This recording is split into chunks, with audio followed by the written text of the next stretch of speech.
Assalamualaikum warahmatullahi wabarakatuh. Bismillahirrahmanirrahim. Kami pada sampel yang terdiri daripada saya sendiri Muhammad Anwar bin Ghazali, nombor menteri 267488, Muhammad Syazwan bin Azizan 267260, Muhammad Hafiz bin Rasli 268193, Siti Khairus binti Idris 268215, yang terakhir Nurul Atikah binti Makrazi 267346. Kami akan membicarakan berkenaan topik yang agak penting dalam bidang HR ni, iaitu keselamatan dan kesihatan pekerjaan. Untuk bahagian pengenalan, kesihatan pekerjaan merupakan satu cabang perubatan pencegahan yang menghubungkan kesihatan pekerja dengan pekerjaan dan kesan kerja terhadap kesihatan dan pekerjaan pekerja. Menurut Mustafa Mansur dan Ho Su Ping 2009. Work environment ataupun persekitaran kerja yang selamat bukan sahaja merujuk kepada peralatan, jentera serta perkakasan yang selamat untuk digunakan, tetapi ia luas. Ia juga meliputi keadaan yang bersih, aman serta dapat melindungi pekerja daripada perkara-perkara yang boleh mengganggu pekerja, sama ada dari aspek fizikal dan juga emosi. Satu elemen penting yang perlu dibincangkan dalam memperkatakan tentang persekitaran mengancam adalah faktor wabak penyakit. Seperti yang kita tahu, sekarang ni banyak wabak penyakit yang ataupun virus yang baru. Wabak penyakit di kawasan kerja, sebagai contoh, pekerja yang bertugas di bawah satu organisasi di Kedah ataupun di bahagian utara, yang seperti yang kita tahu, environment idaman sehat yang beroperasi dalam pengurusan sisa pekerja dan pembersihan awam, di mana pekerja dan pemandu terlibat secara langsung dengan operasi kutipan sampah. Mereka terlibat secara langsung dengan ancaman wabak penyakit kerana persekitaran yang kotor. Sampah sarap kita contohnya termasuk sisa cat, barangan, kaca yang pecah, ubat yang sudah tamat tempoh penggunaannya, lampir pakai buang yang kotor, najis, sisa toksik dan pelbagai lagi boleh memberi kesan yang buruk terhadap kesihatan pekerja itu sendiri. Ancaman persekitaran yang seterusnya adalah pergerakan lalu lintas. Kenderaan yang amat membahayakan pekerja semasa operasi kutipan yang dijalankan kerana pusat tu sampah berada sangat dekat dengan jalan raya. So benda ni luas lah. Kalau di bahagian Kedah kita boleh nampak di tepi-tepi jalan tu, semasa pekerja ni dia buat kutipan sampah dan fizikally ataupun fizikalnya hampir dengan jalan raya. Even masa kita memandu kereta pun kita boleh perasan benda tu. Hal ini juga terjadi kepada seorang pekerja di environment idaman sendiri. Kes maut ketika bekerja di rembuh sebuah van di Kampung Padang Putih, Jalan Banten Tengah, Pulau Langkawi, seperti yang dilaporkan oleh BH Online Oktober 10, 2019. Seterusnya saya serahkan kepada ahli konten yang lain. Hai, Assalamualaikum. Saya Nurul Atikah binti Makrazi. Okey, saya ingin membentangkan teori pejabat kemalangan. Okey, teori domino O'Hare. Okey, dia menceritakan tentang kecederaan adalah disebabkan oleh kemalangan. Kemalangan adalah disebabkan oleh perlakuan dan keadaan yang tidak selamat. Perlakuan dan keadaan yang tidak selamat adalah disebabkan oleh kelemah manusia.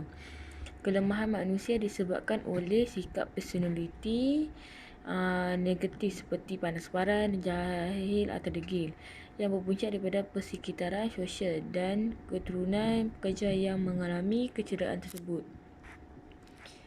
Okey, teori mengawal kerugian. Okey, kecederaan adalah disebabkan oleh kemalangan. Terdapat punca langsung bagi setiap kemalangan yang mempunyai kaitan dengan kegagalan operasinya. Kegagalan operasi hanyalah gejala kepada punca asas kemalangan yang lebih mendalam dan berkaitan dengan kegagalan pengurusan. Kehilangan suatu sistem kawalan yang berkesan membenarkan kewujudan faktor yang dirujuk sebagai punca asas. Merancang tindakan yang bersesuaian dilaksanakan dengan tujuan untuk mengelakkan kemalangan berlaku. Seperti perancangan pencegahan dan berkeupayaan bertindak dengan segera sekiranya kecemasan berlaku, dalam arti kata perancangan kecemasan. Okey, Assalamualaikum. Saya Muafiz Rasali.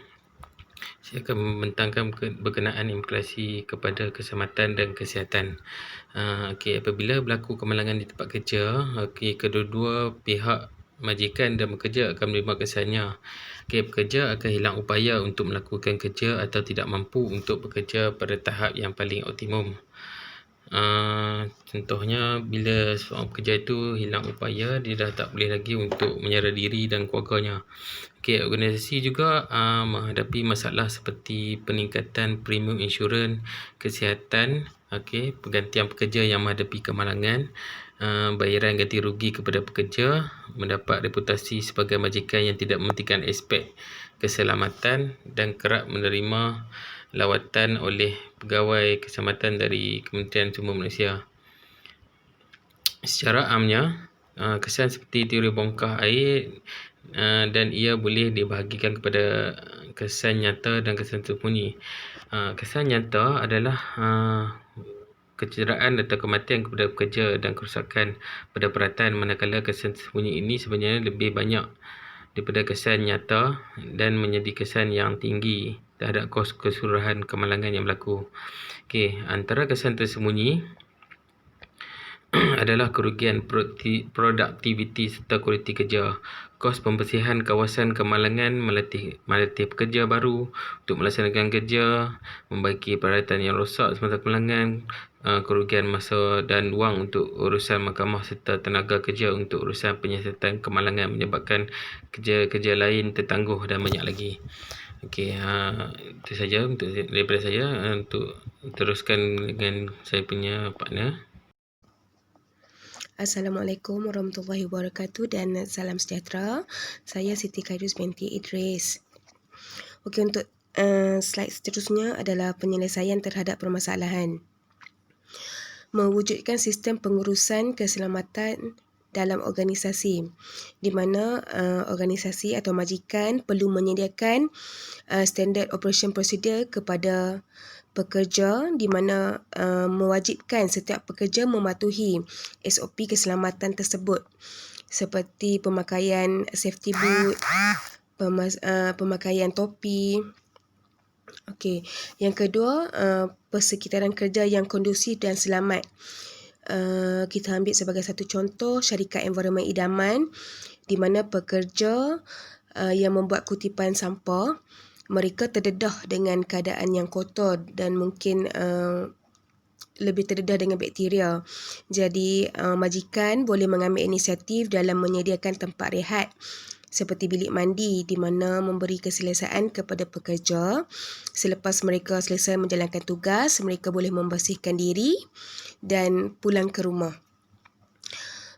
Yang ketiga, menyediakan uniform dan perkakasan yang bersesuaian, di mana organisasi atau majikan perlu menyediakan uniform yang bersesuaian dengan kadar dan risiko pekerja tersebut dalam melakukan tugas, seperti pemakaian baju pantul cahaya, safety boot, sarung tangan yang berkualiti tinggi.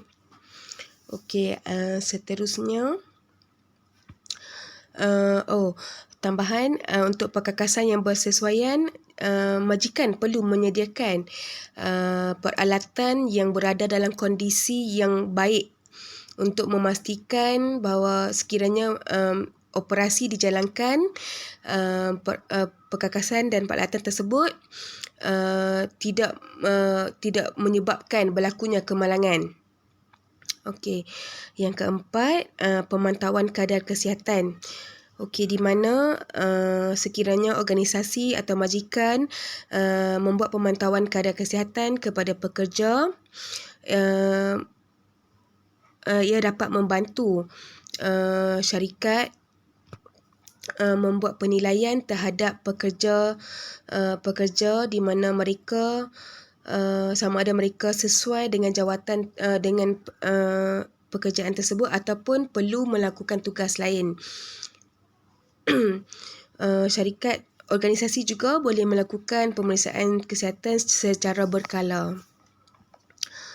Okey, seterusnya adalah organisasi atau majikan perlu mengenal pasti latihan yang perlu dan kaedah latihan. Okey.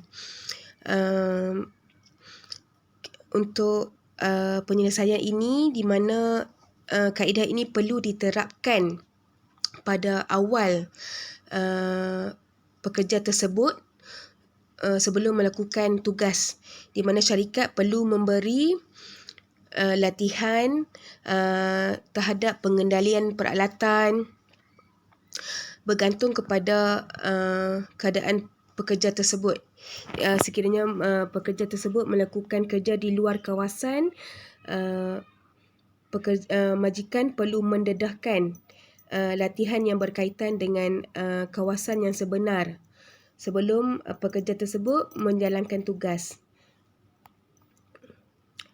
Okey, sekian itu saja pembentangan saya. Sekian, terima kasih. Assalamualaikum. Okey, saya akan bentangkan tentang slide keselamatan dan kesihatan pekerja.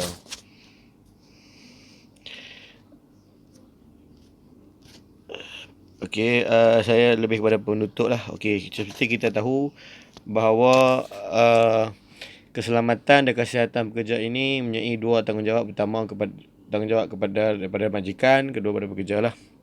Sebagai majikan, hendaklah menyediakan garis-garis panduan, alatan-alatan yang mencukupi untuk memastikan keselamatan dan persekitaran selamat lah. Contohnya seperti sewaktu salah seorang staf idaman melakukan kutipan sampah di jalan raya yang sesak, aspek keselamatan seperti garis panduan, beacon light, cone, hendak letakkan kedudukan tong sampah yang mungkin berada terlalu berdekatan dengan jalan, hendaklah dimasukkan lebih dalam lagi.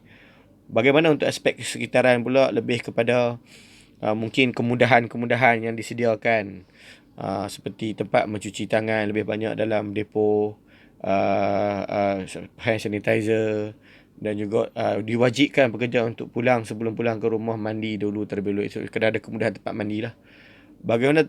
Bagaimana pula untuk pekerja? Paling penting tanggungjawab pekerja adalah memastikan mematuhi garis panduan keselamatan diletakkan, menggunakan alatan yang telah diluluskan, maksudnya alatan yang telah bekalkan macam safety shoes, PPE. Hendaklah jangan ambil singkap sambil lewa dan mudah. So itu saja untuk saya untuk hari ini daripada tim kami untuk keselamatan dan kesihatan pekerja.